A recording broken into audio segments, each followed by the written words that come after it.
Hello बच्चों, क्या हाल चाल हैं। अब हम इस नेक्स्ट क्वेश्चन की ओर बढ़ते हैं। क्वेश्चन में कह रहा है इफ साइन ए इक्वल 1/3 दे रखा है, तो कह रहा है इनकी हमको वैल्यू फाइंड करनी है cos A into cos A के प्लस टेन ए इंटू सेक ए। इसकी हमको वैल्यू फाइंड करनी है। सिंपल देखिए, इसमें हमको क्या दे रखा है, इसमें हमको साइन ए दे रखा है क्वेश्चन में। देखो पहले तो हमको ये साइन ए हमको पूरा पूरा दे रखा है, तो कितना जाएगा, ये 1/3 आ जाएगा। तो अगर हम यहाँ पर राइट एंगल ट्रायंगल ड्रॉ कर लें तो ये कितना हो जाएगा। देखिए हमको एंगल ए लेना है, तो ये वाला हम एंगल ए ले लेंगे, ये आपका बी हो जाएगा, तो ये आपका सी हो जाएगा। आप चाहो तो बी सी आपस में चेंज कर सकते हो, लेकिन ये एंगल ए हमको इस साइड लेंगे। क्यों, अगर एंगल ए अगर आप ऊपर लोगे तो हमको थोड़ा मतलब कॉपी घुमानी पड़ेगी, वो उसका कोई मतलब नहीं है। ठीक है, तो साइन आपका क्या होता है, पी अपान का एच होता है। ठीक है, तो हमने ये एंगल ए ले लिया है, इसके सामने की वजह क्या हो जाएगी, परपेंडिकुलर आ जाएगा। ठीक है, और ये आपका क्या आ जाएगा, बेस आ जाएगा। और बच्चे ध्यान देना, परपेंडिकुलर को क्या बोलते हैं हिंदी में, लंब बोलते हैं। और इसको क्या बोलते हैं, बेस को क्या बोलते हैं, बेस को हम लोग आधार बोलते हैं। ठीक है, और किसी राइट एंगल ट्रायंगल में सबसे बड़ी भुजा क्या होती है, कर्ण होती है। कर्ण को हम क्या बोलते हैं, कर्ण को इंग्लिश में क्या बोलते हैं हम लोग, हाइपोटेनस बोलते हैं। ठीक है, तो पी अपान का एच हमको दे रखा था, इसके बाद हम क्या लिखेंगे, इसको बी सी अपान का ए सी लिख सकते हैं। तो यहाँ बी सी की वैल्यू कितनी आपकी आ जाएगी, बी सी की वैल्यू आपकी 1 आ जाएगी। और अगर ए सी की वैल्यू निकालेंगे तो ए सी की वैल्यू क्या आपकी आ जाएगी, ए सी की वैल्यू आपकी आ जाएगी यहाँ पर 3 आ जाएगी, जो कि सिंपल सी चीज़ है, इससे पहले क्वेश्चन में भी हम कर चुके हैं। अब देखिए हमसे इसने क्या बोला है कि कॉसेक ए कॉस ए सब ये सब निकालना है। तो देखिए अगर आपको कॉस ए के लिए आपको मतलब जितने भी रेशियो निकालने उसके लिए हमको बेस चाहिए, तो किसी न किसी में बेस तो हमको मतलब चाहिए बेस की वैल्यू। देखो हमें पता है कि अगर किसी भी राइट एंगल ट्रायंगल में हमको 2 साइड्स दे रखी हो और हमको अगर तीसरी साइड निकालनी हो, तो क्या करेंगे, हम पाइथागोरस थ्योरम का यूज करेंगे। इस बार हिंदी में लिख रहा हूँ, नेक्स्ट टाइम इंग्लिश में लिख दूंगा। पाइथागोरस प्रमेय का यूज करेंगे। अब पाइथागोरस जो थ्योरम होती है, जो आपकी थ्योरम होती है, वो क्या कहती है कि किसी भी राइट एंगल ट्रायंगल में क्या हो जाएगा कि AC मतलब कह सकते हो कि हाइपोटेनस का स्क्वायर वो इक्वल आपके होता है परपेंडिकुलर मतलब लंब के स्क्वायर के प्लस आधार मतलब बेस के स्क्वायर के इक्वल होता है। ठीक है, तो यहाँ क्या हो जाएगा, देखो AC मतलब क्या हो जाएगा, AC आपका हाइपोटेनस हो जाएगा। ठीक है, और PB मतलब क्या हो जाएगा, BC क्या आपका आ जाएगा, ये परपेंडिकुलर आ जाएगा, तो इसको क्या लिखेंगे, इसको हम BC लिख देंगे। ठीक है, और बेस क्या आ जाएगा आपका, AB आ जाएगा, जो कि आधार बोला जाएगा। अब देखिए हमको AC हमको दे रखा है, AC हमको दे रखा है, यहाँ देखिए यहाँ से AC की वैल्यू कितनी 3 आ जाएगी, तो यहाँ पे 3 रखोगे तो 3 का स्क्वायर आ जाएगा। ठीक है, अब देखिए BC हमको 1 दे रखा है, तो यहाँ पे क्या आ जाएगा, 1 का स्क्वायर आ जाएगा। हमको AB यहाँ पर हमको निकालना है, तो ये AB का स्क्वायर ऐसे रहेगा, ये 3 का स्क्वायर कितना जाएगा, 9 आ जाएगा। ठीक है, ये आपका 1 का स्क्वायर 1 रहेगा, ये क्या आ जाएगा, AB का स्क्वायर आ जाएगा। ठीक है, अब देखो हमको AB की वैल्यू चाहिए, AB स्क्वायर की वैल्यू चाहिए, तो ये 1 हमको क्या करेंगे, 1 को हम भेज देंगे दूसरी साइड भेज देंगे। तो जब 1 को आप भेजोगे दूसरी साइड तो क्या आ जाएगा, 9 माइनस का 1 आ जाएगा, 9 माइनस का आपका 1 आ जाएगा, तो इसको क्या लिखोगे आप, 8 लिख दोगे। ठीक है, तो कितना आपका आ जाएगा, ये AB आ जाएगा, तो इसको क्या लिखोगे आप, √8 लिख दोगे। ठीक है, तो AB की वैल्यू कितनी आ जाएगी, अब √ देखो अब यहाँ क्या होता है, थोड़ा समझते हम लोग हैं।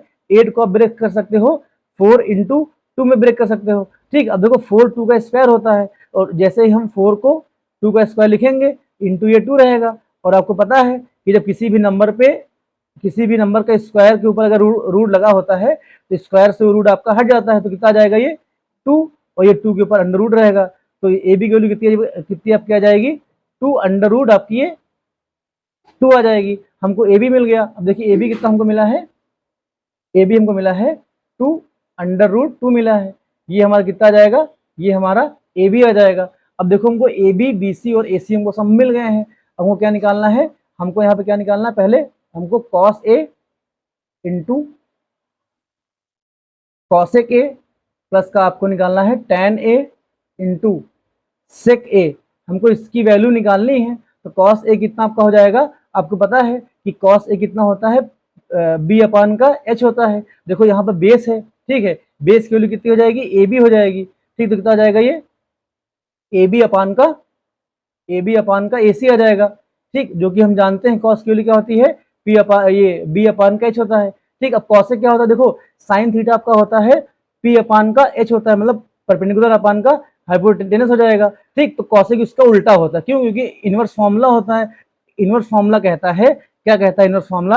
कहता है कि साइन थीटा को हम 1 कॉसेक थीटा लिख सकते हैं। तो इससे क्या आ जाएगी, जो साइन थीटा की वैल्यू आ जाएगी वो कॉसेक थीटा के अपोजिट मतलब वैल्यू पूरी होती है। ठीक है, तो कॉसेक थीटा आपका क्या आ जाएगा, अगर हम निकालेंगे तो एच अपान का पी आना चाहिए। तो एच हमको कितना दे रखा है, AC दे रखा है। ठीक, और पी हमको दे रखा है BC दे रखा है। ठीक है, तो इसका क्या आ जाएगा, ये भी इंटू में आ जाएगा, फिर प्लस लगा देंगे। अब देखो tan A वैल्यू क्या हो जाएगी, P अपान का B होता है। तो P कितना दे रखा है, यहाँ पर है BC हमको दे रखा है, और B मतलब बेस कितना हमको दे रखा है, AB दे रखा है। तो कितना आ जाएगा, ये आपका AB आ जाएगा, BC अपान का AB आ जाएगा। ठीक, अब उससे क्या होता है, कॉस का उल्टा सेक होता है। तो कॉस आपका क्या होता है, बेस अपान का हाइपोटेनस होता है। तो सेक आपका क्या हो जाएगा, हाइपोटेनस अपान का बेस आ जाएगा। तो यहाँ पे हाइपोटेनस हमको दे रखा, AC दे रखा है, कितना आपका आ जाएगा, ये AC आ जाएगा। तो ये कितना आ जाएगा, AB आ जाएगा।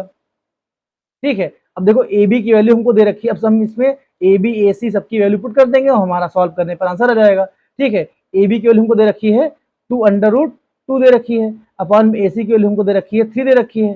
ठीक है, अब इसको इंटू कर लेंगे। ठीक, अब AC की वैल्यू हमको दे रखी है 3 दे रखी है, और BC की वैल्यू हमको 1 दे रखी है। ठीक है, अब बीच में प्लस लगा लेंगे। अब BC की वैल्यू कितनी यहाँ पे हो जाएगी, BC की वैल्यू 1 आ जाएगी, और AB की वैल्यू कितनी आ जाएगी, 2√2 आ जाएगा। ठीक है, अब ऐसे देखो, अब AC की वैल्यू 3 आ जाएगी, और AB की वैल्यू कितनी आ जाएगी, AB की वैल्यू आ जाएगी 2 आपका ये 2 आ जाएगा। ठीक, अब देखिए ये 3 से ये 3 पूरा कट जाएगा, तो ऊपर इस वाले में क्या बचेगा, 2√2 बचेगा। अब प्लस लगा देंगे, तो नीचे कितना आ जाएगा, 3 आ जाएगा। आपको पता है जब 2 को करोगे मल्टीप्लाई तो कितना आ जाएगा, 2 2 जा 4 आ जाएगा।